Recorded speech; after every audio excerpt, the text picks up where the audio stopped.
제7군단 사령부의 드넓은 연병장 위로 한낮의 뜨거운 태양이 가차없이 내리쬐고 있었다. 다가올 취임식의 긴장감이 공기 중에 팽팽하게 감돌았고 곳곳에는 새로운 리더십의 시대를 알리는 화려한 현수막들이 바람에 펄럭이고 있었다. 하지만 그 축제 분위기의 이면에는 보이지 않는 의전 전쟁이 치열하게 벌어지고 있었다.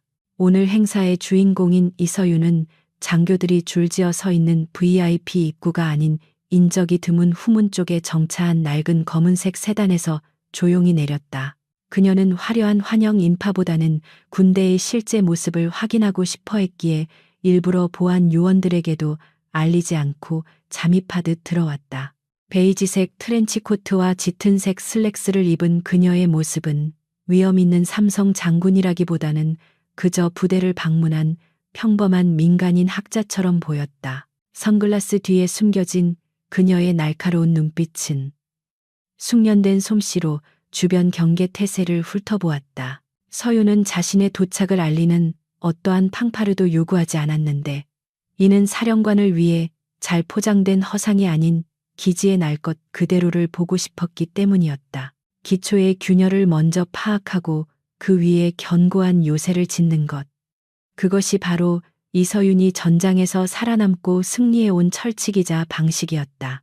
그녀가 대연회장 쪽으로 발걸음을 옮기자 군화가 땅을 울리는 소리 대신 리셉션을 준비하느라 분주한 민간 직원들의 왁자지껄한 소음이 들려왔다.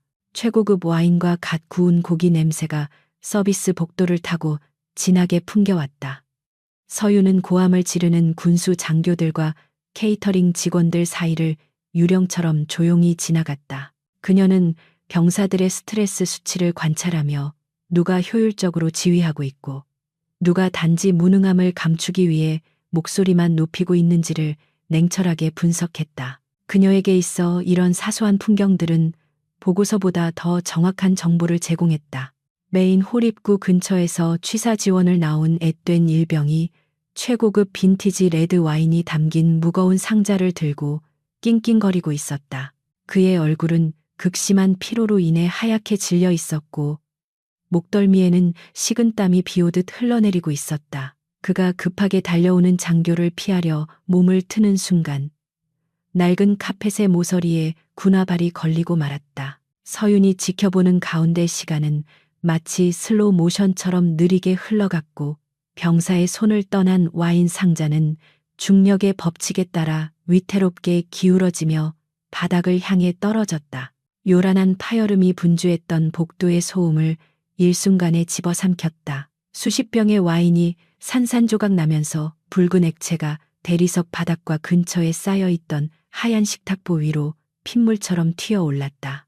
젊은 병사는 자신의 실수가 초래한 끔찍한 광경에 압도되어 공포에 질린 표정으로 그 자리에 얼어붙고 말았다. 관리자가 달려와 호통을 치기도 전에 서윤은 본능적으로 앞으로 나섰다. 그녀의 몸은 익명성을 유지하려는 이성보다 공경에 처한 부하를 보호하고 문제를 해결하려는 군인의 본능에 더 빠르게 반응했다.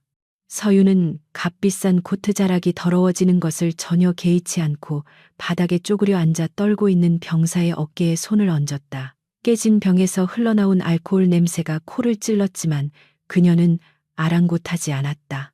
숨 쉬어라 일병. 그녀의 목소리는 주변의 소란 속에서도 낮고 묵직하게 울려 퍼지며 병사의 귓가에 닿았다. 당황하면 유리 조각에 더 깊게 베일 수 있다. 천천히 뒤로 물러나라. 그녀는 큰 파편 하나를 집어들며 안전하게 잔해를 치우는 시범을 보였고 그녀의 침착함은 주변의 히스테리와 극명한 대조를 이루었다. 바로 그 순간 대연회장의 육중한 양문이 거만한 소리를 내며 활짝 열렸다. 박 준장의 부인이자 사교계의 여왕을 자처하는 최미란이 마치 자신의 영토를 시찰하는 여왕처럼 등장했다.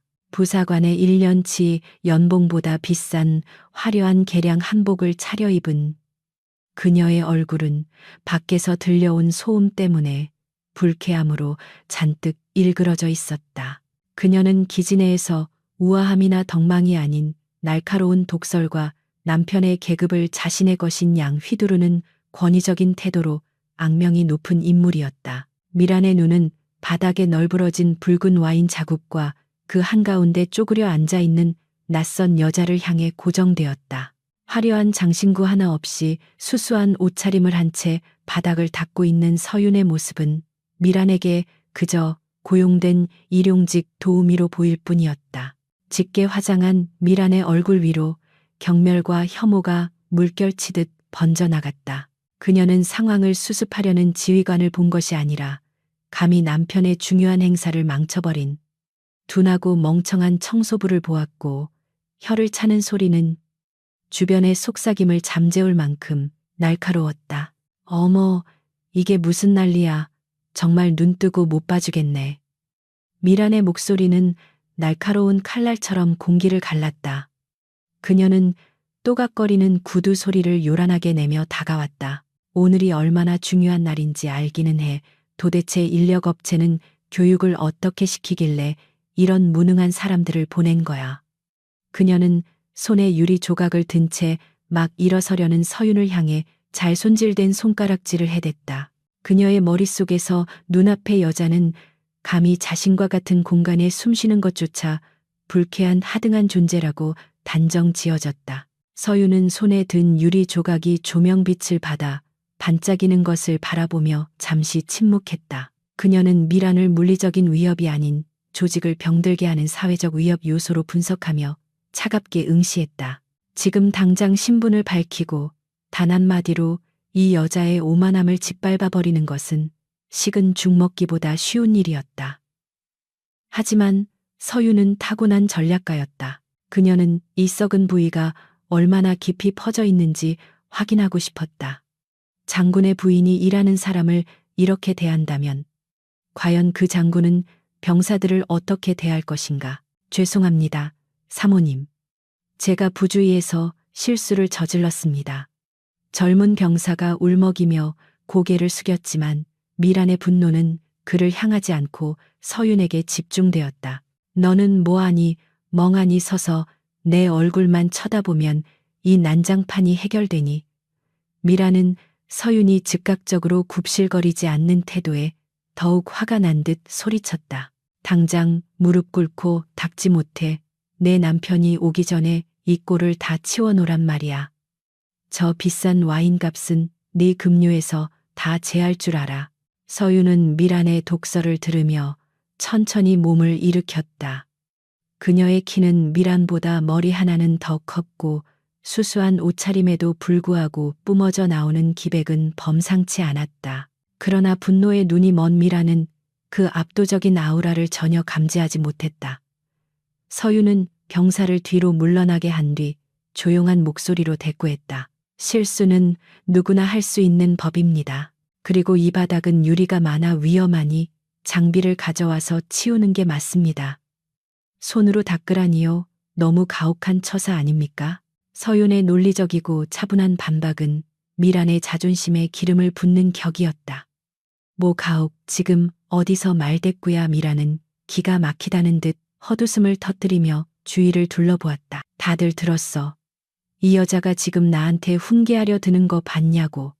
그녀는 옆에 있던 테이블에서 냅킨 뭉치를 집어들어 서윤의 얼굴을 향해 거칠게 집어던졌다. 하얀 냅킨들이 서윤의 어깨와 가슴에 맞고 힘없이 바닥으로 떨어졌다. 잔말 말고 닦아. 이건 명령이야. 여기서는 내 말이 곧 법이니까. 냅킨이 떨어지는 순간 주변의 공기가 순식간에 얼어붙었다. 멀리서 이 광경을 지켜보던 몇몇 부사관들은 숨을 죽였고 당사자인 일병은 너무 놀라 입조차 다물지 못했다. 서윤은 바닥에 떨어진 냅킨을 무표정하게 내려다보았다. 모욕감이 치밀어 오를 법도 했지만 그녀의 내면은 오히려 차갑게 가라앉았다. 이것은 단순한 갑질이 아니었다. 이것은 권력에 기생하는 자들이 얼마나 타락했는지를 보여주는 명백한 증거였다. 서윤은 천천히 허리를 굽혀 냅킨 하나를 집어들었다. 알겠습니다. 부인께서 원하시는 대로 하지요. 서윤의 목소리에는 복종이 아닌 기이할 정도의 평온함이 서려 있었다. 그녀는 무릎을 꿇는 대신 허리를 숙여 와인을 닦아내기 시작했다. 그것은 굴욕을 감내하는 패배자의 모습이 아니라 적의 방심을 유도하기 위해 잠시 고개를 숙이는 맹수의 웅크림과 같았다. 미라는 서윤이 자신의 기세에 눌려 복종했다고 착각하며 승리감에 도취된 표정으로 코웃음을 쳤다. 진작 그럴 것이지. 꼭 험한 꼴을 봐야 말을 듣는다니까. 그때 멀리서 검은색 정복을 입은 무리가 급하게 복도로 들어오는 것이 보였다.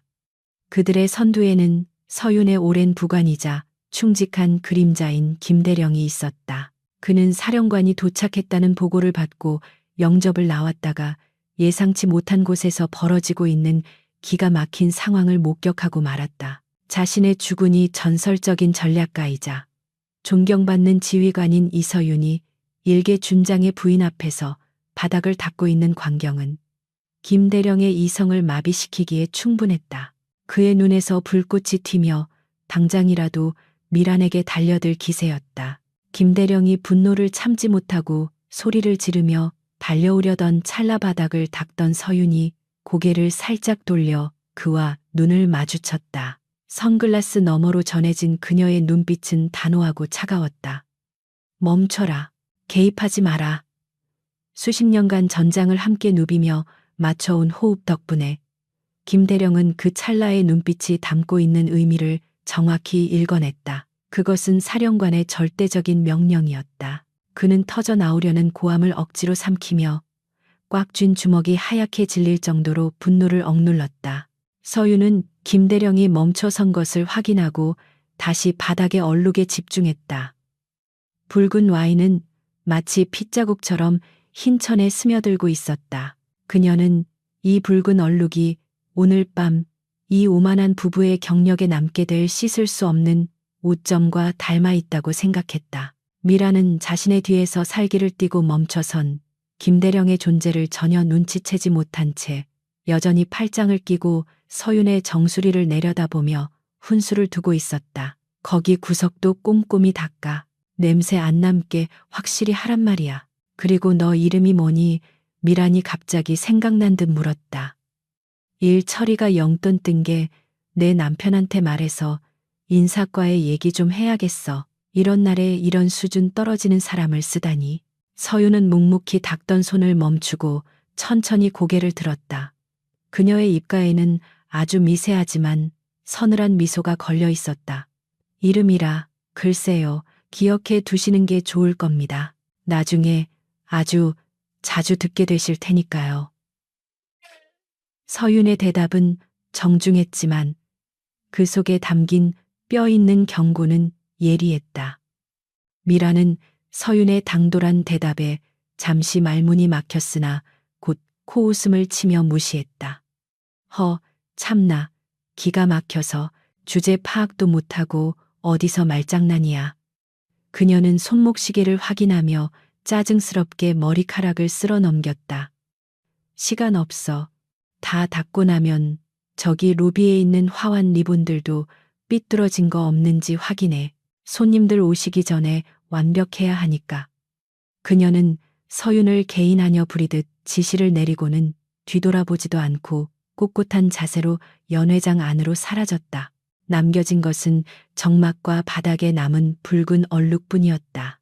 최미라는 허리를 굽히고 바닥을 닦고 있는 이서윤의 정수리를 내려다보며 기묘한 승리감에 도취되어 있었다. 그녀에게 있어 자신보다 낮은 지위에 있는 사람을 부리는 것은 권력을 확인하는 가장 확실하고 달콤한 방법이었다. 그녀는 자신의 값비싼 구두굽으로 바닥을 톡톡 두드리며 서윤의 작업 속도를 재촉했고 주변을 지나가는 병사들이 이 광경을 보고도 감히 끼어들지 못하는 상황을 즐겼다. 서윤이 묵묵히 붉은 와인 자국을 닦아내는 동안 미라는 마치 감독관이라도 된 양팔짱을 끼고 혀를 차며 불만을 토로했다.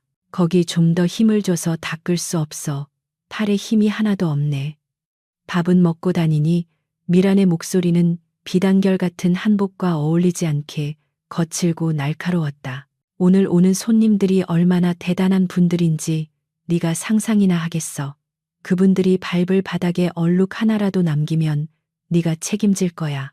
그녀는 서윤이 단지 바닥을 닦는 행위 자체에 집중하고 있음에도 불구하고 그 태도가 묘하게 거슬린다고 생각했다. 보통의 고용인들이 보이는 비굴함이나 당황스러움이 서윤에게서는 전혀 느껴지지 않았기 때문이었다. 서윤은 젖은 냅킨을 손에 쥔 채 잠시 동작을 멈추고 깊은 숨을 내쉬었다. 와인 얼룩은 거의 지워졌지만 이 공간을 가득 채우고 있는 부조리함과 오만함의 얼룩은 쉽게 지워질 것 같지 않았다. 그녀는 고개를 들어 미란을 똑바로 쳐다보지는 않았지만 차분하고 분명한 목소리로 대답했다. 바닥은 거의 다 닦았습니다. 사모님, 하지만 아까 그 병사는 실수를 했을 뿐입니다. 너무 심하게 질책하지 않으셨으면 합니다. 그것은 부하를 아끼는 지휘관으로서의 본능적인 방어였지만 미란에게는 건방진 참견으로 들렸다. 뭐라고 지금 누가 누구를 가르치려 드는 거야. 미란의 눈썹이 꿈틀거리며 위로 치솟았다. 그녀는 믿을 수 없다는 듯 주위를 둘러보며 과장된 몸짓을 취했다. 일개 청소부가 이제는 군 기강까지 논하네. 내가 그 병사를 영창에 보내든 칭찬을 하든 그건 내 권한이야. 네가 상관할 바가 아니라고. 미라는 서윤의 말이 자신의 권위에 대한 도전이라고 확신했다. 그녀에게 있어 군대는 남편의 소유물이었고 따라서 그 안의 모든 병사와 직원들은 자신의 통제하에 있어야 했다. 그때 화려한 드레스와 보석으로 치장한 다른 장교 부인들 몇 명이 호기심 어린 표정으로 그들에게 다가왔다. 미라는 관객이 생기자 더욱 기세가 등등해져 목소리를 높였다. 어머 박 여사님, 최 여사님, 여기 좀 보세요. 오늘 새로 온 일용직인데 말대꾸하는 꼴 좀 보라니까요. 요즘 사람들은 기본 교육이 안 되어 있다니까. 부인들은 미란의 말에 맞장구를 치며 킥킥거렸고 서윤을 마치 동물원의 원숭이 보듯 흥미롭지만 경멸적인 시선으로 훑어보았다. 서윤은 그들의 비웃음을 들으며 천천히 몸을 일으켰다. 무릎이 뻐근했지만 그녀의 자세는 흐트러짐 없이 곧았다. 그녀의 시선은 미란을 넘어 그 뒤에서 불안하게 서성이는 젊은 장교들과 부사관들을 향했다. 그들의 눈에는 불만과 수치심이 서려 있었지만 감히 사모님들의 유의를 방해할 용기는 없어 보였다. 서윤은 이 썩어 빠진 분위기가 단순히 미란 한 사람의 문제가 아님을 직감했다. 이것은 계급을 사유화하고 권력을 남용하는 것이 당연시되는 이곳의 병든 문화였다. 미란은 서윤이 자신을 쳐다보는 눈빛이 마음에 들지 않아 얼굴을 찌푸렸다. 그 눈빛은 두려움이나 존경이 아닌 마치 훈육이 필요한 어린아이를 보는 듯한 차분한 관찰자의 눈빛이었기 때문이다. 자존심이 상한 미라는 주변에 있던 카트에서 더러운 걸레를 하나 집어들었다. 눈빛이 그게 뭐야? 내가 틀린 말 했니? 그녀는 예고도 없이 축축하고 더러운 걸레를 서윤의 가슴팍을 향해 거칠게 집어 던졌다. 주제 파악 좀 해.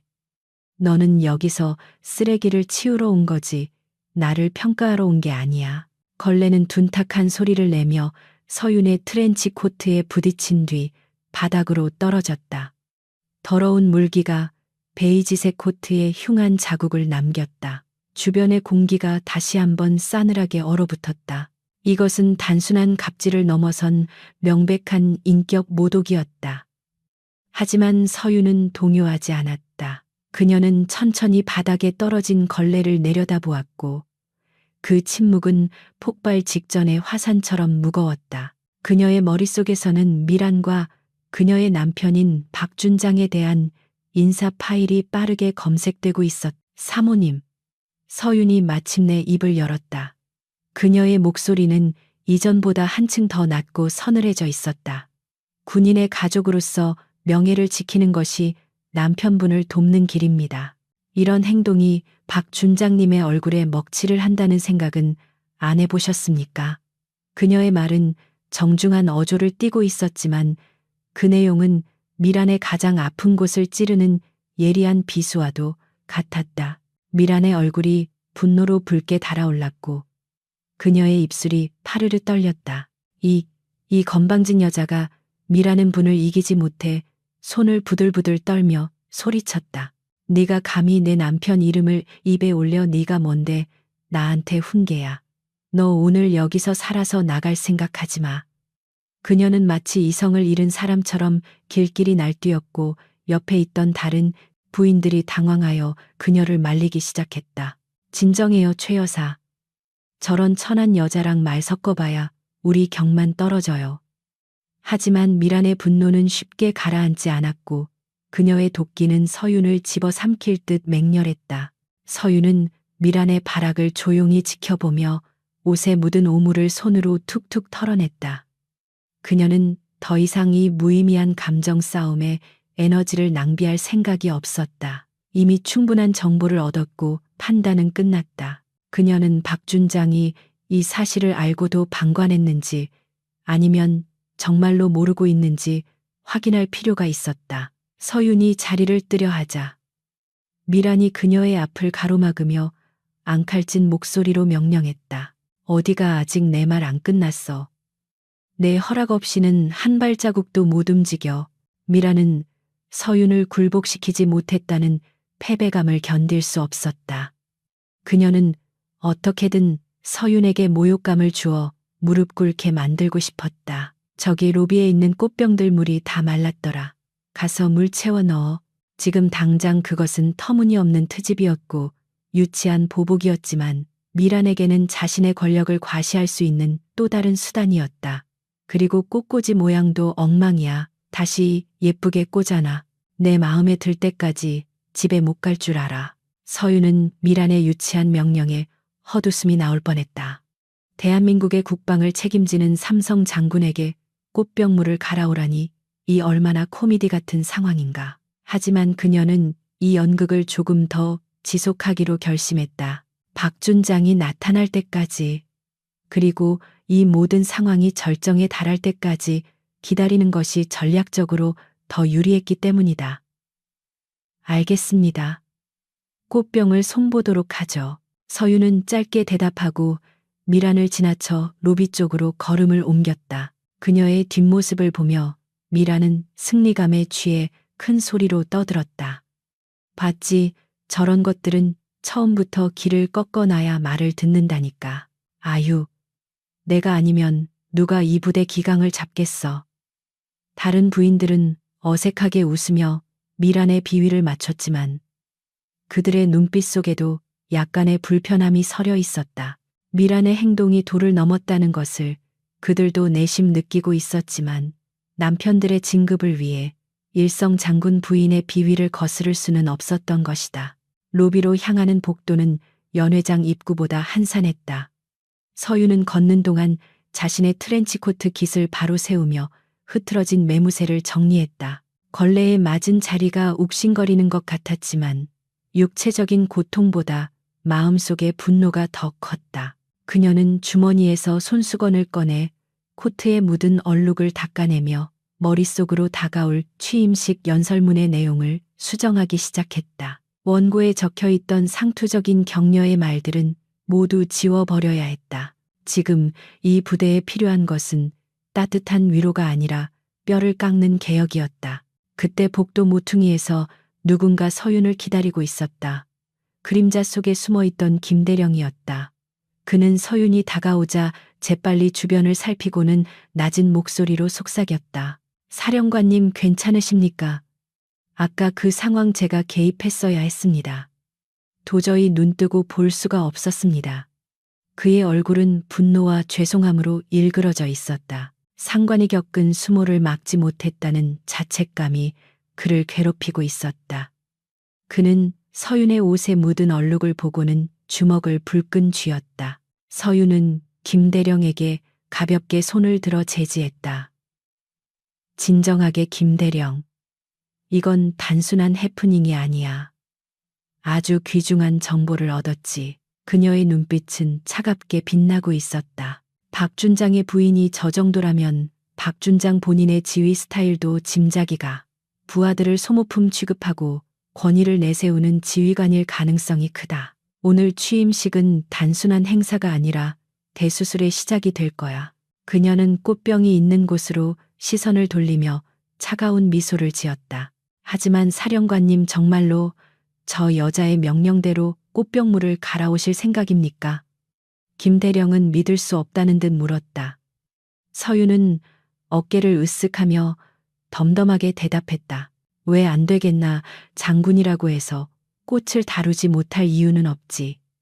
게다가 적의 방심을 유도하는데 이보다 더 좋은 위장은 없어. 박준장이 도착할 때까지 나는 완벽한 일용직 아줌마가 되어 있을 거네. 그녀는 김대령에게 눈짓으로 물러나 있으라는 신호를 보낸 뒤 우아하고 절도 있는 걸음걸이로 로비 중앙의 화려한 꽃장식 앞으로 다가갔다. 서윤은 거대한 꽃병 앞에 서서 시들어가는 꽃들을 바라보았다. 화려해 보이지만 관리가 되지 않아 생기를 잃은 꽃들은 마치 거칠에만 치중한 이 부대의 현재 모습과 꼭 닮아 있었다. 그녀는 소매를 걷어붙이고 능숙한 손놀림으로 꽃들을 정리하기 시작했다. 그 모습은 마치 전장에서 작전 지도를 그리는 지휘관처럼 진지하고 예리했다. 잠시 후 로비 입구가 소란스러워지며 굵직한 남자의 목소리가 들려왔다. 박준장이 도착한 것이다. 로비의 자동문이 열리며 웅장한 군화 소리와 함께 박준장이 모습을 드러냈다. 그의 등장은 마치 개선 장군이라도 된 듯 요란스러웠고 주변에는 그를 보좌하는 참모들이 병풍처럼 둘러싸고 있었다. 잘 다려진 정복과 어깨 위에서 번쩍이는 별 하나는 그가 이 구역의 제왕임을 과시하는 듯 했지만 그의 표정 어딘가에는 숨길 수 없는 초조함이 묻어 있었다. 그는 수시로 넥타이를 매만지거나 소매깃을 정리하며 곧 도착할 신임 군단장에게 어떻게 잘 보일지에 대한 강박에 시달리고 있는 것처럼 보였다. 그의 시선은 로비의 화려한 장식들을 훑으면서도 정작 그 공간을 채우고 있는 사람들에게는 머물지 않았다. 최미라는 남편의 모습을 발견하자마자 연극 배우처럼 표정을 바꾸며 한달음에 달려갔다. 방금 전까지 서윤에게 쏟아부었던 표독스러운 기운은 온데간데 없고 교태 섞인 미소와 함께 남편의 팔짱을 꼈다. 여보, 왜 이제야 와요? 내가 여기서 얼마나 고생했는지 알아요. 직원들이 하나같이 멍청해서 내가 일일이 다 지시해야 했다고요. 그녀는 마치 자신이 이 행사의 총책임자라도 된 양생색을 내며 자신의 노고를 치하해 달라는 듯이 남편의 어깨에 머리를 기댔다. 그녀의 목소리는 주변 사람들이 다 들을 수 있을 정도로 높고 과장되어 있었다. 박준장은 아내의 투정을 익숙한 듯 받아주며 가볍게 등을 토닥였지만 그의 신경은 온통 다른 곳에 쏠려 있었다. 그래, 고생했어. 그런데 의전 준비는 확실해. 신임 군단장님이 워낙 깐깐하다는 소문이 있어서 말이야. 실수라도 하면 우리 둘 다 끝장이야. 그는 아내의 불평보다는 자신의 안위가 훨씬 더 중요했다. 그는 로비 한 구석에서 꽃을 만지고 있는 서윤 쪽을 힐끔 쳐다보았지만 그녀를 그저 배경의 일부인 자벽부로 인식할 뿐 그 이상의 관심을 두지 않았다. 그의 눈에는 사람의 가치가 오직 계급장으로만 판별되는 듯했다. 그림자 속에 몸을 숨긴 김대령은 이 모든 광경을 지켜보며 어금니를 꽉 깨물었다. 그의 주먹은 하얗게 질릴 정도로 힘이 들어가 있었고 손톱이 손바닥을 파고들어 피가 배어 나올 지경이었다. 그는 이서윤 장군과 함께 전장과 사선을 넘나들며 생사고락을 함께한 전우였다. 적의 총탄이 빗발치는 참호 속에서도 작전이 실패할 위기에 처한 절체절명의 순간에도 그녀는 언제나 병사들의 방패가 되어 주었던 진정한 리더였다. 그런 영웅이 고작 저런 허영심 가득한 자들에게 하대받고 있다는 사실이 그의 피를 거꾸로 솟게 만들었다. 김대령의 기억 속 이서윤은 언제나 강인하고 고결한 지휘관이었다. 그녀는 자신의 공로를 부하들에게 돌릴 줄 알았고 가장 위험한 임무에는 늘 앞장섰던 사람이었다. 그런데 지금 평화로운 후방 부대에서 총 한 번 제대로 쏘아보지 않았을 것 같은 자들이 그녀를 하녀 취급하고 있었다. 김대령은 당장이라도 뛰쳐나가 박준장의 멱살을 잡고 소리치고 싶었다. 내 눈앞에 있는 분이 누구인지 아느냐? 네가 감히 고개를 쳐들고 쳐다볼 수조차 없는 분이다. 하지만 그는 군인이었고 상관의 명령은 목숨보다 무거웠기에 그는 끓어오르는 분노를 삼키며 침묵을 지켜야만 했다. 서유는 등 뒤에서 느껴지는 김대령의 살기를 감지했지만 짐짓 모른 척하며 꽃꽂이에 집중했다. 그녀의 손길은 섬세하고 빨랐다. 시들어가던 꽃들은 그녀의 손을 거치며 불필요한 가지가 천해지고 다시 생기를 되찾아 조화로운 모습을 갖추기 시작했다. 그것은 마치 그녀가 앞으로 이 부대에 행할 개혁을 예고하는 듯한 은유적인 행위였다. 그녀는 꽃을 다루면서도 귀를 열어 주변의 소리에 집중했다. 로비에 모여든 장교 부인들의 대화는 그녀에게 있어 살아있는 정보의 보고나 다름없었기 때문이었다. 이번에 오시는 분이 여자라면서요. 별 셋이나 달았다는데 독한 노처녀 히스테리가 장난 아니겠어요. 한 부인이 샴페인 잔을 들고 비아냥거렸다. 그러게 말이에요. 여자가 설쳐봐야 얼마나 하겠어. 우리 남편 말로는 낙하산이라던데 윗선에 줄을 잘 섰나 봐요. 또 다른 부인이 맞장구를 치며 킬킬거렸다. 그들은 확인되지 않은 루머를 사실인 양 떠들어대며 새로운 지휘관을 깎아내리는데 열을 올리고 있었다. 그들의 대화 속에는 존경이나 기대는 찾아볼 수 없었고 오직 질투와 경계심만이 가득했다. 서윤의 손이 잠시 멈칫했다. 낙하산이라. 그녀가 전장에서 흘린 피와 땀, 그리고 잃어버린 전우들의 이름을 생각하면 참으로 가당치도 않은 모욕이었다. 하지만 그녀는 표정을 바꾸지 않았다. 오히려 이들의 대화를 통해 군 내부의 인식이 얼마나 왜곡되어 있는지, 그리고 성별에 대한 편견이 얼마나 뿌리 깊은지를 확인할 수 있었다. 이들은 능력보다는 배경을 실력보다는 처세술을 더 중요하게 여기는 무리였다.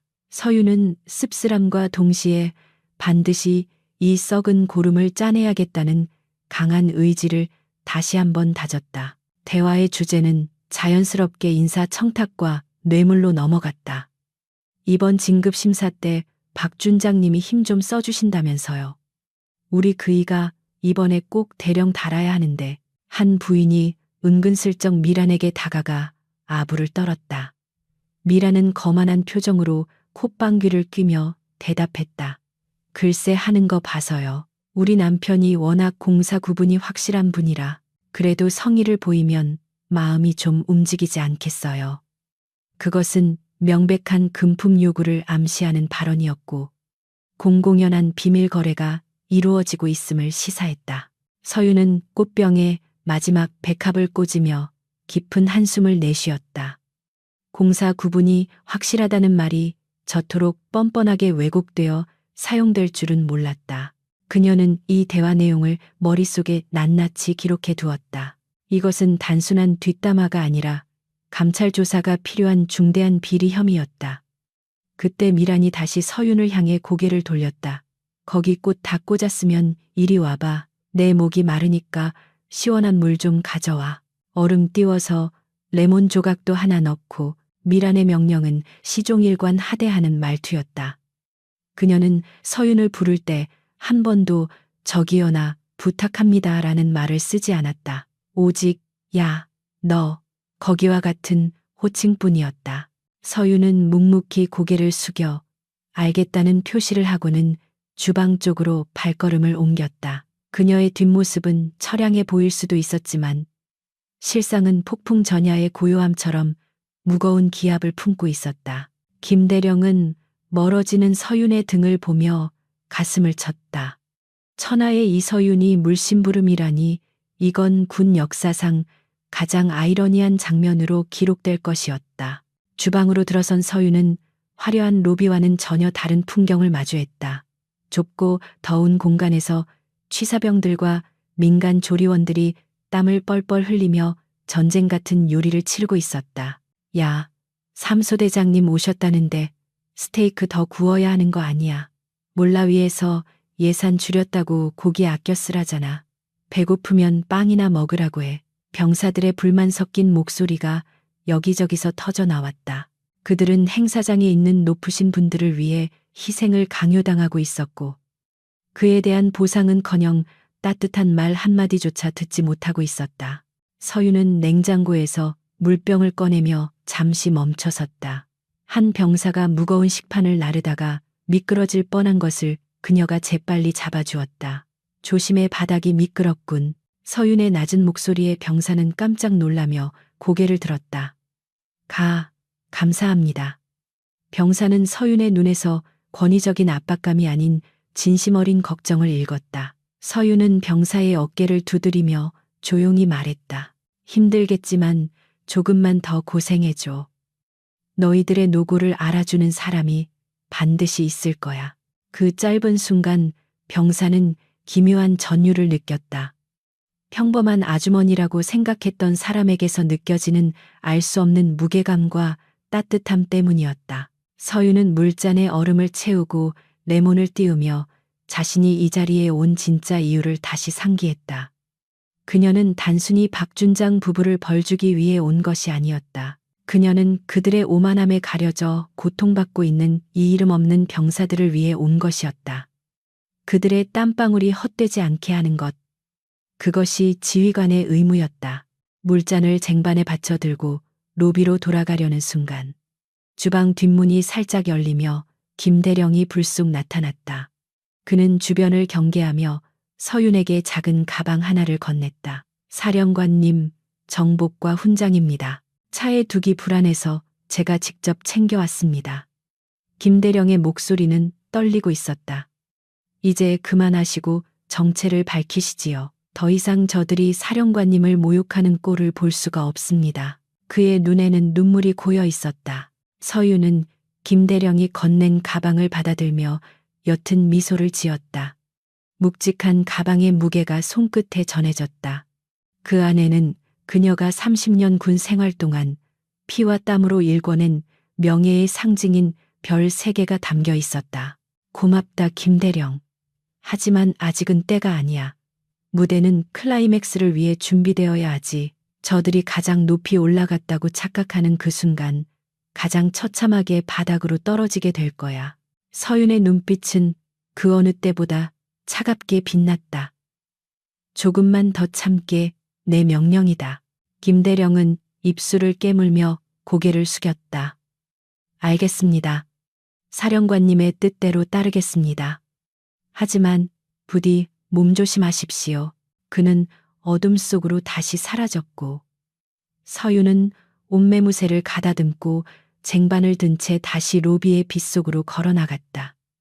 그녀의 발걸음은 더 이상 망설임이 없었다. 이제 곧 연극의 막이 내리고 진짜 현실이 시작될 것이었다. 그녀는 자신이 들고 있는 물잔이 단순한 음료가 아니라 저들의 오만함을 씻어내릴 심판의 성수처럼 느껴졌다. 로비로 돌아오니 박준장과 최미라는 여전히 다른 장교들과 담소를 나누고 있었다. 박준장은 거만한 자세로 시가를 태우는 신호를 하며 자신의 무용담을 늘어놓고 있었고 주변 사람들은 억지 웃음을 지으며 호응하고 있었다. 내가 말이야. 지난번 연합훈련 때 미군 사령관이랑 독대를 했는데 말이지. 그의 허풍은 끝이 없었다. 서유는 그들 곁으로 조용히 다가가 쟁반을 내밀었다. 주문하신 물입니다. 사모님. 미라는 대화를 끊고 짜증스러운 표정으로 서윤을 돌아보았다. 왜 이렇게 늦었어? 물 하나 떠오는데 한 세월이야. 얼음은 제대로 넣었어. 그녀는 쟁반을 낚아채듯 가져가며 쏘아붙였다. 센스하고는 내가 레몬은 얇게 썰라고 안 했나. 하여튼 하나부터 10까지 마음에 드는 구석이 없어. 미라는 물을 한 모금 마시더니 인상을 찌푸리며 컵을 탁자에 거칠게 내려놓았다. 물맛이 왜 이래? 수돗물 받아온 거 아니야. 박준장이 아내의 눈치를 보며 거들었다. 여보, 왜 그래? 기분 상하게. 저런 하찮은 사람한테 신경 쓰지 마. 오늘 같은 좋은 날에 그는 서윤을 벌레 보듯 훑어보며 손을 휘저었다. 가서 내 눈에 안 띄게 구석에 박혀 있어. 분위기 망치지 말고. 박준장의 말은 결정타였다. 그는 자신의 부하가 될지도 모르는 사람에게, 아니한 인간에게 최소한의 예의조차 갖추지 않았다. 서유는 고개를 숙인 채 뒤로 물러났지만 그녀의 입꼬리는 살짝 올라가 있었다. 기억해두겠다, 박준장. 당신의 그 말 한마디 한마디를. 서유는 속으로 되뇌었다. 이제 검증은 끝났다. 그들에게 기회를 줄 필요도 자비를 베풀 이유도 사라졌다. 이제 남은 것은 철저한 응징과 정의 구현뿐이었다. 그때 행사장 안에서 팡파르 소리가 울려 퍼지며 안내 방송이 흘러나왔다. 잠시 후 신임 군단장님의 취임식이 거행될 예정이오니 내빈 여러분께서는 행사장 안으로 입장해 주시기 바랍니다. 사람들이 웅성거리며 행사장 안으로 이동하기 시작했다. 미라는 박준장의 팔을 잡고 의기양양하게 걸음을 옮겼다. 자가요 여보, 우리가 제일 앞자리에 앉아야지. 그 여자 군단장 얼굴이나 한번 자세히 보자고. 얼마나 독하게 생겼는지. 그들은 자신들의 운명이 어떻게 될지 꿈에도 모른 채 스스로 파멸의 구덩이로 걸어 들어가고 있었다. 서유는 그들의 뒷모습을 싸늘하게 응시하며 손에 든 트레이를 옆에 있던 테이블에 조용히 내려놓았다. 모두가 행사장으로 들어간 텅 빈 로비에는 정적만이 감돌았다. 서유는 김대령이 숨어있던 비상구 쪽을 향해 고개를 끄덕였다. 이제 그녀가 옷을 갈아입을 시간이었다. 낡은 트렌치코트를 벗어던지고 진짜 자신의 모습인 대한민국의 육군 중장 제7군단 사령관으로 돌아갈 시간이었다. 그녀의 심장이 군대의 북소리처럼 쿵쿵 뛰기 시작했다. 이것은 단순한 행사가 아니었다. 이것은 전투였다. 그리고 이서유는 단 한 번도 전투에서 패배한 적이 없었다. 화려한 샹들리에가 쏟아내는 수천 개의 빛 조각들이 대연 회장의 대리석 바닥 위로 흩어지며 눈부신 장관을 연출하고 있었다. 제7군단 사령부의 메인홀은 대한민국 군대의 내로라 하는 고위 장교들과 지역 유지들 그리고 그들의 배우자들로 가득 차 발 디딜 틈이 없었다. 최고급 샴페인 잔이 부딪히는 맑은 소리와 실내 관현악단이 연주하는 부드러운 클래식 선율이 공간을 메웠지만 그 우아한 겉모습 아래에는 팽팽한 긴장감이 흐르고 있었다. 이곳에 모인 사람들은 모두 웃고 있었지만 그 눈은 서로를 탐색하고 견제하느라 분주히 움직이고 있었다. 오늘의 주인공인 신임 군단장 이서윤 중장에 대한 소문은 마치 전염병처럼 연회장 곳곳으로 빠르게 퍼져나갔다. 사람들은 삼삼오오 모여 칵테일 잔을 기울이며 전설적인 철의 여인에 대해 속닥거렸다. 누군가는 그녀가 최전방에서 북한군 특수부대를 괴멸시킨 작전의 영웅이라고 치켜세웠고, 누군가는 그녀가 피도 눈물도 없는 냉혈한이라며 몸서리를 쳤다. 하지만 공통된 의견은 하나였다. 그녀가 부임하는 순간 지금까지의 안일하고 평화로웠던 시절은 끝났다는 사실이었다. 박준장은 연회장 중앙에 위치한 원형 테이블에 자리를 잡고 앉아 초조한 듯 연거푸 물을 들이켰다. 그는 자신의 군복 상의에 달린 약장이 삐뚤어지지 않았는지 수시로 확인하며 강박적인 모습을 보였다. 그의 옆에 앉은 최미라는 남편의 불안함 따위는 아랑곳하지 않고 주변 부인들에게 자신의 다이아몬드 반지를 은근히 과시하며 수다를 떨고 있었다. 어머, 이번에 새로 산 거예요. 우리 그이가 진급 기념으로 미리 선물해 준 거라니까요. 그녀의 허영심은 끝이 없었다. 이봐 최 여사, 좀 조용히 해. 곧 군단장님이 오실 시간이야. 박준장이 낮은 목소리로 아내를 타박했지만 미라는 콧방귀를 뀌며 대꾸했다. 당신은 왜 그렇게 겁이 많아요? 군단장도 사람인데 우리가 잘 보이면 그만이지. 내가 오늘 그 여자가 좋아하는 브랜드 화장품 세트도 준비해 놨다고요. 미라는 뇌물과 압으로 모든 것을 해결할 수 있다고 믿는 전형적인 속물이었다. 그녀에게 있어 군대 계급은 존경의 대상이 아니라 이용해 먹을 수 있는 비즈니스 수단일 뿐이었다. 그때 연회장 구석진 곳에서 마지막 점검을 하고 있던 서윤의 모습이 미란의 레이더망에 포착되었다. 서윤은 직원들이 놓친 테이블 세팅을 바로잡고 있었는데 그 모습이 미란에게는 몹시 거슬렸다. 아니, 저 여자가 아직도 안 갔어. 분위기 깨게 왜 저기서 얼쩡거리는 거야. 미란은 눈살을 찌푸리며 남편의 옆구리를 쿡 찔렀다. 여보, 저 여자 좀 봐요. 아까 나한테 대들었던 그 청소부예요. 당신이 가서 확실하게 따끔한 맛을 보여줘요. 내 체면이 말이 아니라고요. 박준장은 귀찮다는 듯 인상을 썼지만 아내의 성화에 못 이겨 자리에서 일어났다. 그는 주변 사람들의 시선을 의식하며 짐짓 위험 있는 표정을 지으려 애썼다. 뚜벅뚜벅 걸어가는 그의 군화 소리에는 거만함이 묻어 있었고 어깨에 힘이 잔뜩 들어가 있었다. 그는 서윤의 등 뒤로 다가가 굵직한 목소리로 헛기침을 했다. 거기 잠깐 나 좀 보지. 그의 목소리는 명령조였고 상대를 하대하는 태도가 몸에 배어 있었다. 서윤은 천천히 뒤를 돌았다.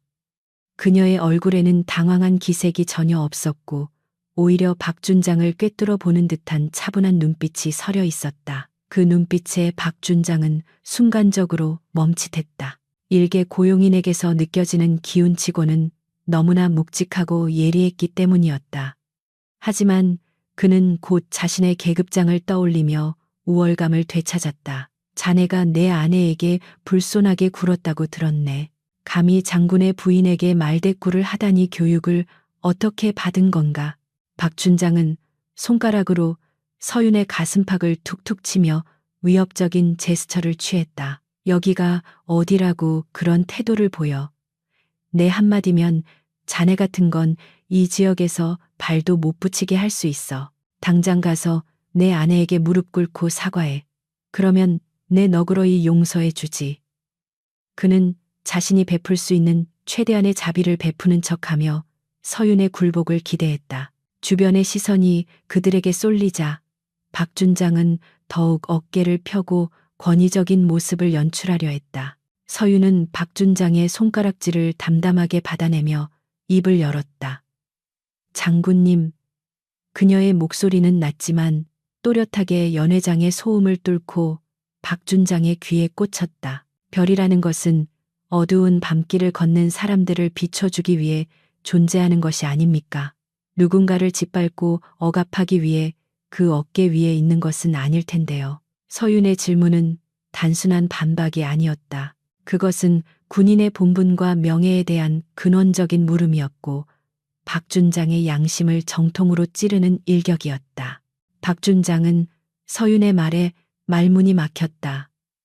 머리를 한 대 얻어맞은 듯 멍한 표정으로 그녀를 바라보았다. 청소부 주제에 감히 장군에게 훈계를 하다니 상상조차 하지 못한 일이었다. 하지만 더 기가 막힌 것은 그녀의 말에서 느껴지는 알 수 없는 위압감 때문에 반박할 말을 찾지 못했다는 점이었다. 그의 얼굴이 불그락 푸르락 변하며 분노와 당혹감으로 일그러졌다. 뭐라고 지금 나를 가르치려 드는 거냐? 네가 미쳤구나. 그때 멀리서 지켜보던 미란이 참지 못하고 달려왔다. 여보 뭐 하고 있어요? 당장 헌병을 불러서 끌어내라고요. 그녀는 악을 쓰며 서윤을 향해 삿대질을 해댔다. 너, 내가 경고했지. 오늘 제삿날이 되고 싶어서 환장했구나. 미란의 히스테릭한 목소리가 연회장에 울려 퍼지자 우아하게 와인을 마시던 사람들의 시선이 모두 그들에게 집중되었다. 웅성거리는 소리가 커졌고 박준장은 창피함에 얼굴이 화끈거렸다. 서윤은 광분하는 미란과 당황한 박준장을 번갈아 보며 짧게 한숨을 내쉬었다. 그녀는 이 상황을 더 길게 끌 필요가 없다고 판단했다. 이미 충분한 증거를 확보했고 그들의 밑바닥까지 확인했기 때문이었다. 헌병을 부를 필요는 없습니다. 제 발로 나가드리지요. 서윤은 정중하지만 차가운 말투로 말했다. 하지만 장군님 그리고 사모님 부디 오늘의 행동을 후회하지 않으시길 바랍니다. 세상은 생각보다 좁고 밤은 생각보다 깁니다.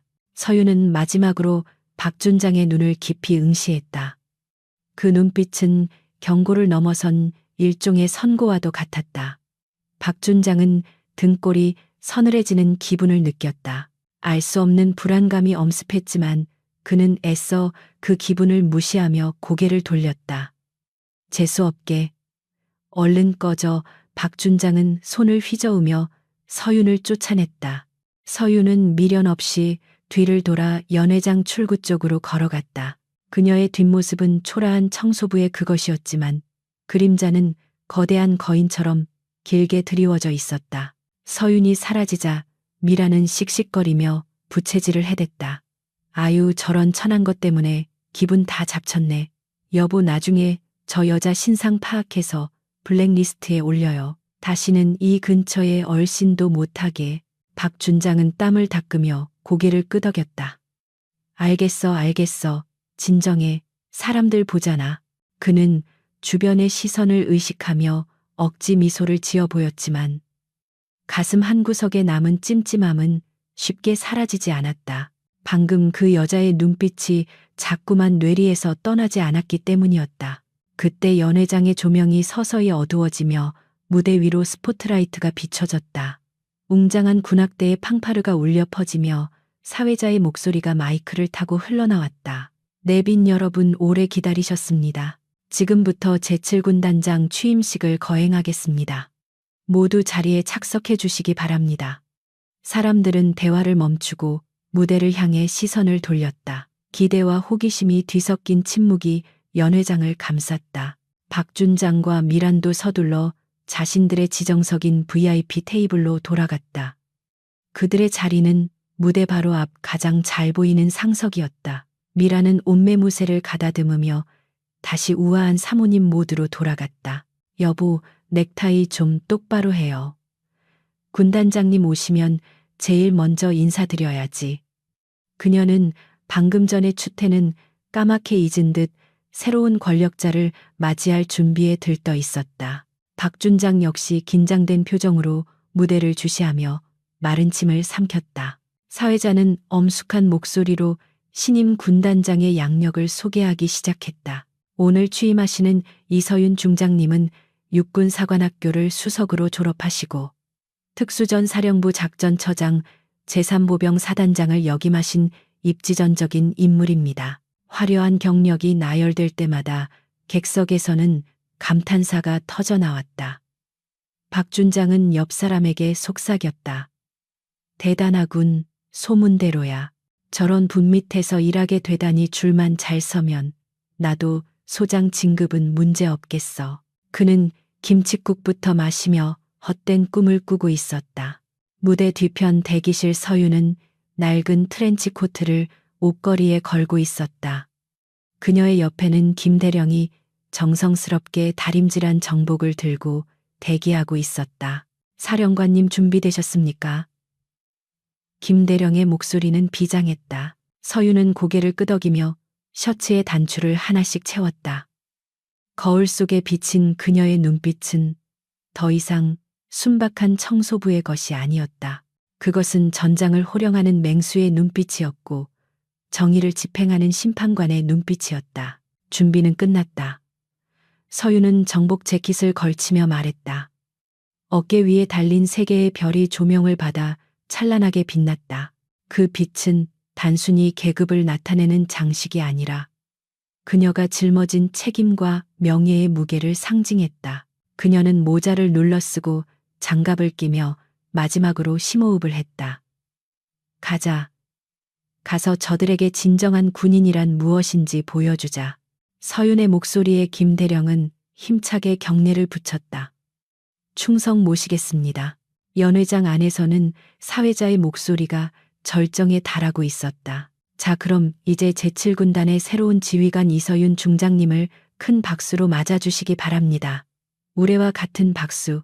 소리와 함께 굳게 닫혀있던 무대 뒤편의 문이 서서히 열리기 시작했다. 박준장과 최미라는 목을 길게 빼고 문 쪽을 바라보았다. 그 문 뒤에서 걸어 나올 사람이 누구인지 그들이 상상조차 하지 못한 충격적인 반전이 기다리고 있음을 꿈에도 모른 채 문이 완전히 열리고 실루엣 하나가 어둠 속에서 걸어 나왔다. 또각. 군화 소리가 정적을 깨고 연회장에 울려 퍼졌다. 조명이 그 실루엣을 비추는 순간 가장 앞자리에 앉아있던 최미란의 눈동자가 지진이 난 듯 흔들리기 시작했다. 그녀의 입이 서서히 벌어지며 경악에 찬 비명이 목구멍까지 차올랐다. 그것은 그녀의 인생에서 가장 끔찍하고 믿기 힘든 악몽의 시작이었다. 청소부 복장을 한 여자가 연회장에서 사라진 직후 행사장 뒤편의 준비구역은 작은 혼란에 휩싸였다. 행사 진행을 담당하던 용역업체 매니저는 서윤이 있던 자리를 찾아왔지만 그곳에는 깨끗하게 정리된 와인 자국과 정갈하게 꽂힌 꽃병만이 남아있을 뿐이었다. 그는 무전기에 대고 화를 내며 소리쳤다. 아니, 아까 그 아줌마 어디 갔어? 일당 받아야 할 거 아니야. 갑자기 증발이라도 한 거야. 하지만 아무도 그녀의 행방을 알지 못했다. 마치 유령처럼 나타나 문제를 해결하고 호련히 사라진 그녀의 존재는 분주한 스태프들 사이에서 기묘한 미스터리로 남겨졌다. 아무도 그 아줌마가 지금 이 거대한 행사의 주인공이 되어 무대 뒤에 서 있다는 사실을 짐작조차 하지 못했다. VIP석 가장 앞줄에 앉은 최미라는 언제 불쾌했냐는 듯 다시 우아한 미소를 띠고 있었다. 그녀는 핸드백에서 콤팩트를 꺼내 화장을 고치며 남편에게 속삭였다. 여보, 내 얼굴 괜찮아요. 아까 그 천한 여자 때문에 인상 썼더니 주름 생겼을까봐 걱정이네. 그녀는 자신의 외모가 완벽해야 한다는 강박에 시달리고 있었고, 이는 곧 새로 올 군단장에게 잘 보이기 위한 철저한 계산이었다. 박준장은 아내의 호들갑에 건성으로 고개를 끄덕이며 시선을 무대 중앙에 고정했다. 그의 손바닥은 긴장으로 인해 축축하게 젖어 있었고 그는 바지춤에 손을 문지르며 초조함을 달랬다. 장내 아나운서의 목소리가 한층 더 고조되며 신임 군단장의 업적을 나열하고 있었다. 이서윤 중장님은 작전 사령부 시절 치밀한 전략과 과감한 결단력으로 수많은 위기를 극복하신 살아있는 전설이십니다. 특히 병사들의 복지와 인권을 최우선으로 생각하는 덕장으로도 정평이 나 있습니다. 그 소개 멘트가 흘러나오자 박준장은 옆자리의 동료에게 귓속말을 건넸다. 들었지, 인권을 중요시한데 역시 부드러운 리더십을 가진 분인가 봐. 우리 같은 지휘관들을 잘 이해해 주실 거야. 그는 자신이 방금 전에 저지른 인권유리는 까맣게 잊은 채 아전인 수격으로 상황을 해석하고 있었다. 조명이 서서히 어두워지고 무대 중앙을 비추는 핀 조명만이 강렬하게 빛났다. 웅장한 오케스트라의 연주가 클라이맥스를 향해 치달으며 장내의 분위기를 압도했다. 수백 명의 참석자들은 숨을 죽이고 무대 입구를 응시했다. 그 침묵 속에는 새로운 권력에 대한 호기심, 경외심, 그리고 알 수 없는 두려움이 뒤섞여 있었다. 미라는 부채로 입을 가리며 기대에 찬 눈빛을 반짝였다. 그녀는 상상했다. 자신과 남편이 신임 군단장과 친밀하게 대화를 나누고 다른 부인들의 부러움을 한 몸에 받는 그 짜릿한 순간을. 그 달콤한 상상은 그녀의 오만함을 더욱 부풀어 오르게 만들었다. 드디어 육중한 무대 뒤편의 문이 완전히 열렸다. 그 어둠 속에서 제복을 입은 한 인물이 천천히 걸어 나왔다. 또각또각 군화굽이 바닥을 치는 소리가 확성기를 통해 증폭되어 연회장 전체에 울려 퍼졌다. 그 소리는 마치 심장 박동처럼 규칙적이고 위압적이었다. 역광을 받아 얼굴이 그림자에 가려진 그 인물은 마치 거대한 산이 움직이는 듯한 중압감을 풍기며 무대 중앙으로 다가왔다. 어깨 위에서 빛나는 세 개의 별 중장의 계급장이 조명을 받아 찬란하게 번쩍였다.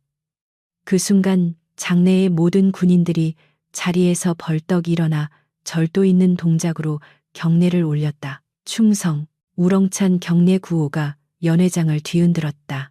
박준장 역시 반사적으로 자리에서 일어나 거수경례를 붙였다. 그의 시선은 군단장의 얼굴을 확인하기 위해 바쁘게 움직였다. 그러나 강렬한 조명 때문에 실루엣만 보일 뿐 정확한 이목구비는 아직 드러나지 않았다. 그는 속으로 감탄했다. 와, 포스가 장난이 아니네. 저게 진짜 장군의 기백인가. 그는 군단장의 위험에 압도되면서도 어떻게든 눈도장을 찍기 위해 허리를 꼿꼿이 세웠다. 옆에 있던 미란도 엉거주춤 일어나 박수를 치며 환영의 뜻을 표했다. 그녀는 남편의 팔을 툭 치며 저분이야 정말 멋있다 라며 감탄했다. 이서윤은 단상 앞에 멈춰서서 천천히 거수경례로 답했다. 그녀의 동작 하나하나에는 절제된 힘과 기품이 서려 있었다. 그녀는 천천히 고개를 들어 연회장을 가득 메운 사람들을 둘러보았다. 선글라스를 벗고 드러난 그녀의 눈빛은 매서운 독수리처럼 날카로웠다. 그 시선이 VIP석을 훑고 지나갈 때 공기의 흐름마저 바뀌는 듯한 서늘함이 느껴졌다. 서유는 마이크 앞에 서서 잠시 침묵을 지켰다. 그 짧은 정적은 수천 마디의 말보다 더 강력한 카리스마를 발산하며 좌중을 압도했다. 그녀는 지금 이 순간을 완벽하게 지배하고 있었다. 단상에 선 서윤의 얼굴이 마침내 대형 스크린에 클로즈업되어 비춰졌다. 선명한 화질의 화면 속에 드러난 그녀의 얼굴은 조금 전까지 로비에서 걸레질을 하고 물을 나르던 바로 그 아줌마였다. 달라진 것이 있다면 낡은 트렌치 코트 대신 화려한 정복을 입고 있다는 점과 수수했던 민낯 대신 강인한 지휘관의 표정을 하고 있다는 것뿐이었다. 스크린을 바라보던 최미란의 미소가 서서히 굳어지기 시작했다. 그녀는 자신의 눈을 의심하며 몇 번이나 눈을 비볐다. 설마, 아니겠지. 닮은 사람이겠지. 그녀의 뇌는 눈앞의 현실을 거부하며 필사적으로 합리화를 시도했다. 하지만 현실은 잔인할 정도로 명확했다. 스크린 속의 군단장은 미란이 냅킨을 던지고 걸레를 던졌던 그 여자와 동일 인물이었다. 미란의 동공이 지진이 난 듯 격렬하게 흔들렸다. 심장이 쿵하고 내려앉는 소리가 귓가에 들리는 듯했다. 그녀의 손이 덜덜 떨리기 시작했고 들고 있던 부채가 바닥으로 툭 떨어졌다. 옆에 서 있던 박준장 역시 사색이 되어 입을 다물지 못했다. 그의 머릿속이 하얗게 변하며 사고 회로가 정지해 버렸다. 이게 무슨 그의 입술 사이로 신음 같은 비명이 새어나왔다. 서유는 마이크를 잡고 차분하게 입을 열었다. 반갑습니다. 제7군단장 이서윤입니다. 그녀의 목소리는 로비에서 들었던 그 차분한 목소리와 정확히 일치했다. 그 목소리를 듣는 순간 미란과 박준장은 벼락을 맞은 듯 온몸이 굳어버렸다. 주변의 환호 소리는 그들의 귀에 들어오지 않았다. 오직 공포와 절망만이 그들을 감싸고 있었다. 그들은 자신들이 저지른 짓이 어떤 결과를 초래했는지 뼈저리게 깨닫기 시작했다. 자신들이 쓰레기 취급했던 그 사람이 바로 자신들의 목줄을 쥐고 있는 최고 사령관이었다는 사실이 그들을 숨막히게 했다. 서유는 연설을 시작하기 전 의미심장한 미소를 지으며 무대 바로 앞줄을 응시했다. 정확히 박준장과 최미란이 서 있는 그곳이었다. 그녀의 시선은 차가웠지만 그 속에는 뜨거운 분노가 내재되어 있었다. 그녀는 마치 사냥감을 앞에 둔 맹수처럼 여유로웠다. 취임사에 앞서 오늘 제가 이 부대에 도착해서 겪은 아주 흥미로운 일화를 하나 들려드릴까 합니다. 서윤의 발언에 장내가 술렁였다.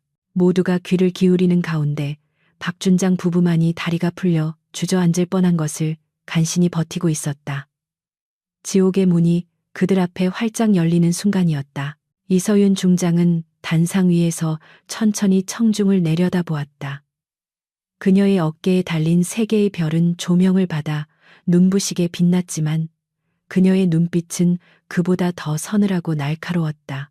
장내를 가득 메운 수백 명의 군인들과 내빈들은 숨을 죽인 채 신임 사령관의 입에서 나올 다음 말을 기다리고 있었다. 단지 몇 시간 전 낡은 트렌치코트를 입고 바닥을 닦던 여인이 지금 군단의 정점에 서 있다는 사실은 그 자체로 거대한 충격이자 반전이었다. 그녀는 마이크를 잡은 손에 힘을 주며 가장 앞줄에 앉아 사색이 된 두 사람을 똑바로 응시했다. 최미라는 마치 보이지 않는 손에 목을 졸리는 듯한 공포를 느꼈다. 스크린 속의 얼굴과 단상 위의 실물. 그리고 자신의 기억 속 청소부의 얼굴이 하나로 겹쳐지며 현기증을 일으켰다. 그녀의 남편 박준장 역시 상황은 마찬가지였다.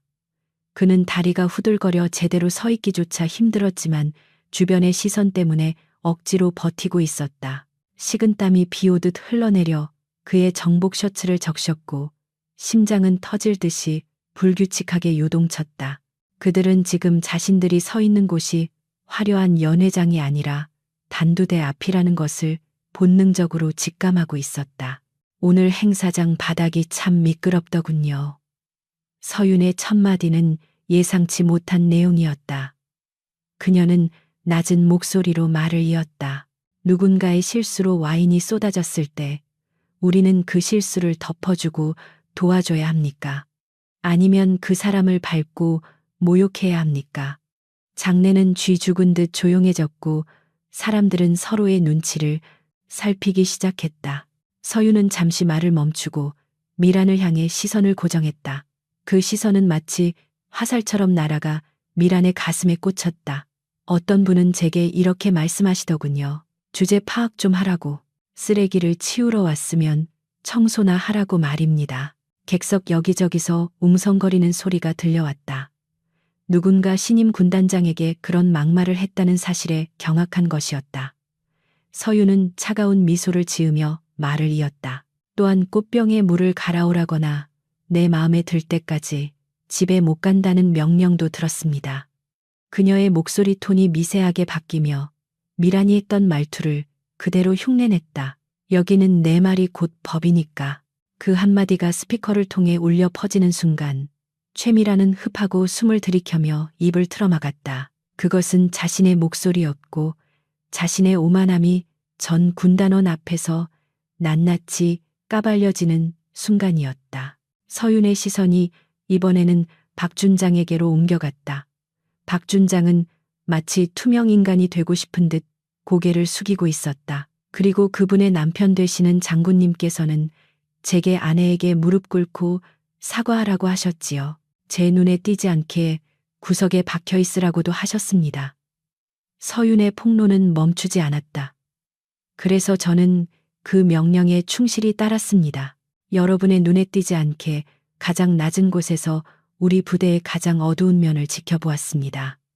그녀의 말은 단순한 비난이 아니었다. 그것은 지도층의 부패와 도덕적 해이를 고발하는 통렬한 선언이었다. 이제 연회장의 모든 시선이 자연스럽게 박준장 부부에게로 쏠렸다. 사람들의 눈빛은 경외심에서 경멸과 분노로 바뀌어 있었다. 저 사람이었어. 세상에 군단장님한테 갑질을 하다니. 제정신인가 수군거리는 소리가 파도처럼 밀려왔다. 박준장의 얼굴은 흙빛이 되어 더 이상 핏길을 찾아볼 수 없었다. 그는 쥐구멍이라도 있으면 숨고 싶은 심정이었지만 도망칠 곳은 어디에도 없었다. 그가 쌓아 올린 명예와 권위는 모래성처럼 순식간에 무너져 내리고 있었다. 옆에 있던 다른 장성들은 마치 전염병 환자를 피하듯 슬그머니 그들과 거리를 벌렸다. 서윤은 다시 정색하며 목소리에 힘을 실었다.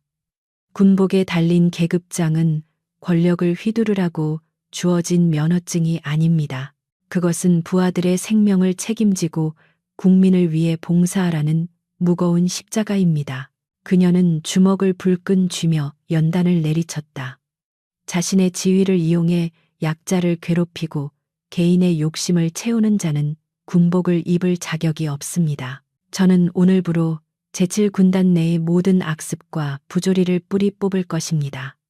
그 대상이 누구든 지위 고하를 막론하고 예외는 없을 것입니다. 그녀의 선언은 천둥처럼 장내를 울렸다. 연설을 마친 서윤은 마이크를 끄지 않은 채 박준장 부부를 손가락으로 가리켰다.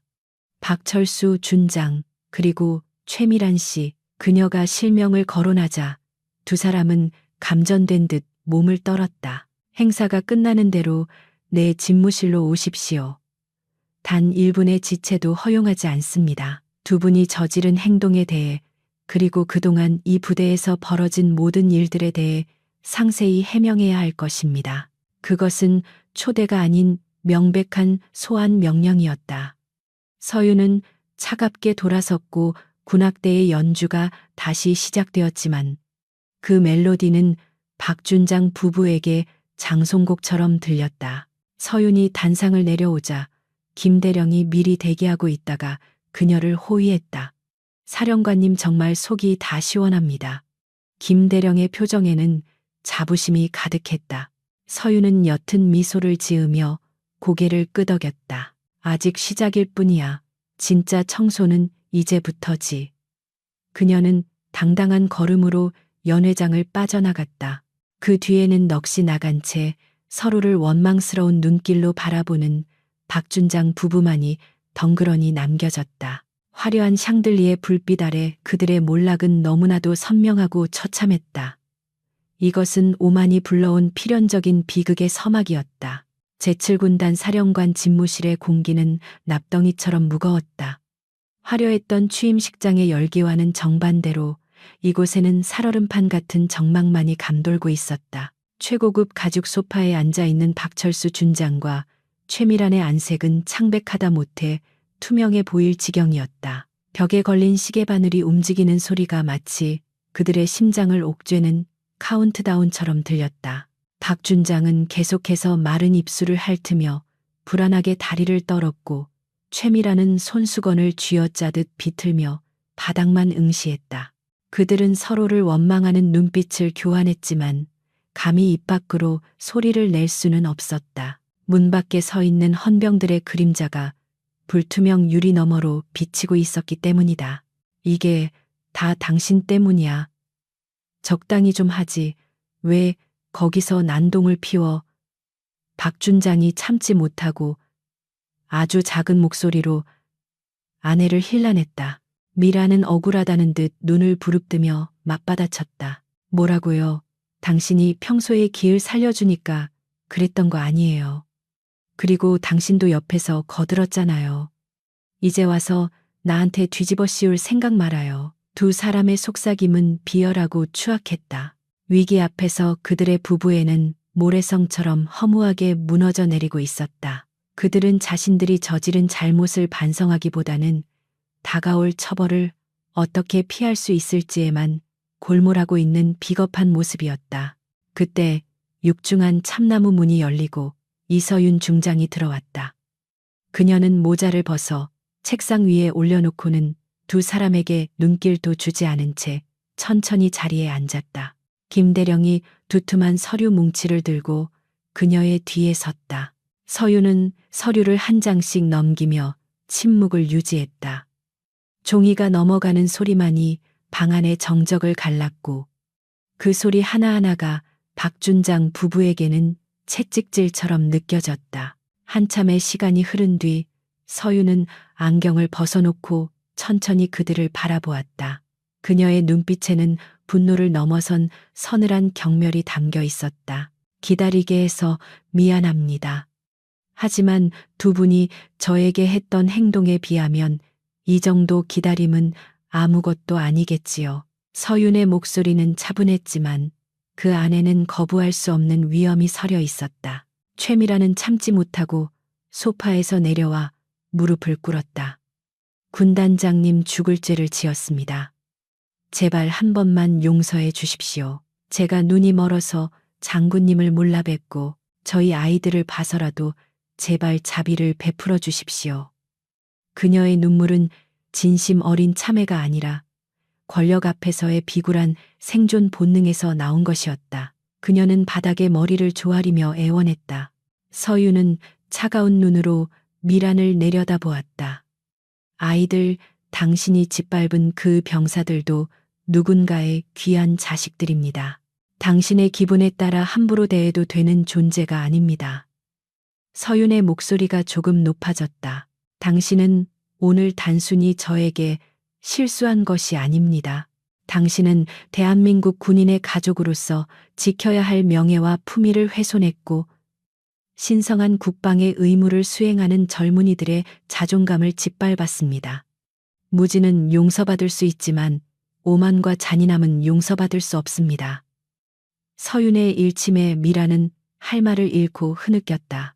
이번에는 박준장이 떨리는 목소리로 입을 열었다. 군단장님, 제가 아내 교육을 잘못 시켰습니다. 제 불찰입니다. 하지만 군 생활 30년의 정을 생각해서라도 이번 한 번만 선처해 주신다면 앞으로 제 목숨을 바쳐 충성하겠습니다. 그는 군인 대 군인으로서의 마지막 호소를 시도했다.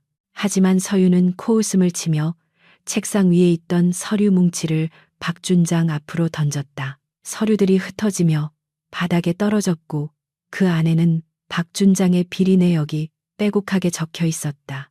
인사, 청탁, 군수품 횡령 부하들에게 받은 뇌물 리스트까지 그야말로 움직일 수 없는 증거들이었다. 충성. 당신의 충성은 국가가 아니라 당신의 지갑을 향해 있었더군요. 서유는 날카롭게 쏘아붙였다.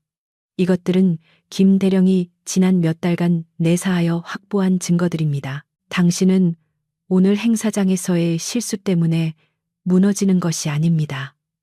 당신이 그동안 쌓아 올린 이 더러운 탐욕의 탑이 오늘 비로소 무너지는 것입니다. 당신은 군복을 입을 자격이 없습니다. 박준장은 자신의 치부가 낱낱이 드러난 서류들을 보며 망연자실했다. 더 이상 변명의 여지가 없었다. 그의 군 생활은 불명예와 오욕으로 점철된 채 끝이 나고 있었다. 서유는 인터폰을 눌러 헌병대를 호출했다. 들어와. 곧이어 무장한 헌병들이 집무실로 들어와 박준장의 양팔을 결박했다. 박철수 준장, 당신을 뇌물수수, 직권남용, 그리고 군형법 위반 혐의로 긴급 체포합니다. 계급장은 압수될 것이며 추후 군사법정에서 죗값을 치르게 될 것입니다. 박준장은 저항조차 하지 못한 채 고개를 떨구었다. 그의 어깨에 달려있던 별 하나가 초라하게 느껴지는 순간이었다. 미라는 남편이 끌려가는 모습을 보며 비명을 질렀지만 헌병들은 그녀 역시 밖으로 끌어냈다. 최미란 씨, 당신은 민간인이므로 군사 재판은 받지 않겠지만 영구적으로 모든 군사시설 출입이 통제될 것입니다. 그리고 관사에서 즉시 퇴거 조치될 것입니다. 서윤의 명령은 단호했다. 두 사람이 끌려나간 뒤 집무실에는 다시 고요가 찾아왔다. 하지만 그 고요함은 이전의 무거운 침묵과는 달랐다. 그것은 썩은 환부를 도려낸 뒤 찾아오는 시원함과 개운함이었다. 서윤은 창가로 다가가 밖을 내다보았다. 어둠이 내려앉은 연병장에는 가로등 불빛만이 쓸쓸하게 빛나고 있었다. 김대령이 조용히 다가와 서윤에게 따뜻한 차 한 잔을 건넸다. 고생하셨습니다, 사령관님. 쉽지 않은 결정이셨을 텐데 정말 훌륭하셨습니다. 서윤은 찻잔을 받아들며 씁쓸한 미소를 지었다. 별을 단다는 것은 그만큼 더 낮은 곳을 비춰야 한다는 뜻인데 그걸 잊어버린 사람들이 너무 많아. 그녀는 한 모금 차를 마시며 말을 이었다. 오늘 우리는 썩은 가지 하나를 쳐냈을 뿐이야. 하지만 이것이 시작이 되어 우리 군단 전체의 건강한 새싹이 돋아나기를 바랄 뿐이네. 다음 날부터 제7군단에는 거대한 변화의 바람이 불기 시작했다. 박준장의 구속 소식은 순식간에 퍼져나갔고 그동안 숨죽이고 있던 병사들과 하급 장교들은 환호했다.